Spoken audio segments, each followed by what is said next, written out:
le cycle de réplication de l'hépatite B est particulièrement difficile. C'est pour ça qu'aujourd'hui, j'ai décidé de prendre un moment pour vous expliquer, au moyen d'une vidéo, comment se multiplie le virus de l'hépatite B dans les hépatocytes. Le virus de l'hépatite B, représenté ici, rentre dans les hépatocytes après s'être attaché sur un récepteur cellulaire qui n'est pour l'instant pas connu. L'entrée dans la cellule se fait par endocytose. Dans la particule d'endocytose, le virus de l'hépatite B est décapsidé. Cette décapsidation libère le génome viral qui est ensuite transloqué dans le noyau de l'hépatocyte. Vous vous souvenez certainement que le génome de l'hépatite B est constitué d'un ADN circulaire, partiellement double brun. Dans le noyau de l'hépatocyte, la première chose qui va se passer va être la synthèse par l'ADN polymérase virale qui est représenté ici au moyen d'une petite boule rouge, donc la synthèse d'un ADN circulaire double brun fermé de manière covalente.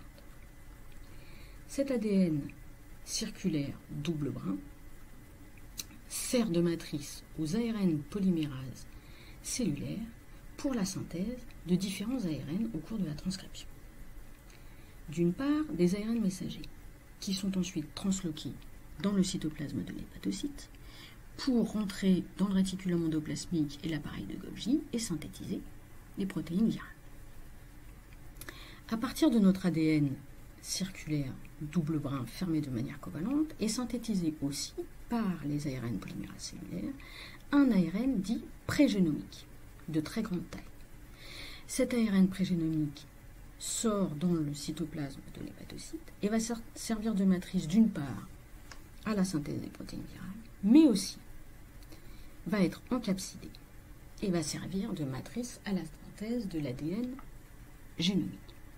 En effet, cet ARN prégénomique est encapsidé dans des protéines virales, avec, ici représenté par une petite boule violette, de l'ADN polymérase virale et, non représenté sur le schéma, des nucléotides. La première étape qui va se dérouler dans cette capside va être la mise en œuvre de l'activité transcriptase inverse de l'ADN polymérase virale. Cette activité transcriptase inverse va permettre de synthétiser à partir de l'ARN prégénomique un ADN génomique circulaire complet. Dans un second temps, l'ADN polymérase virale, représenté cette fois par une petite boule rouge pour son activité ADN polymérase, va à partir de cet ADN simple brun synthétiser un ADN double brun.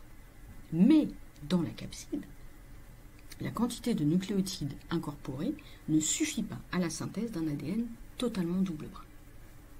C'est comme ça qu'on se retrouve avec une capside contenant un ADN circulaire partiellement double brun.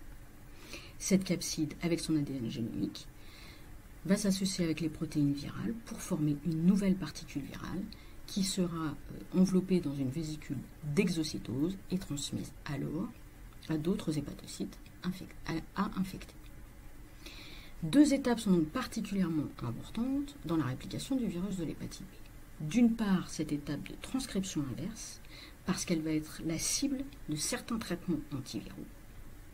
Et d'autre part, cette structure d'ADN double brun circulaire fermée de façon covalente, car cette structure va persister définitivement dans les noyaux des hépatocytes des personnes infectées par le virus de l'hépatite B, si bien qu'on ne pourra pas parler pour le moment de guérison d'infection par le virus de l'hépatite B, car cette structure est toujours présente dans les hépatocytes.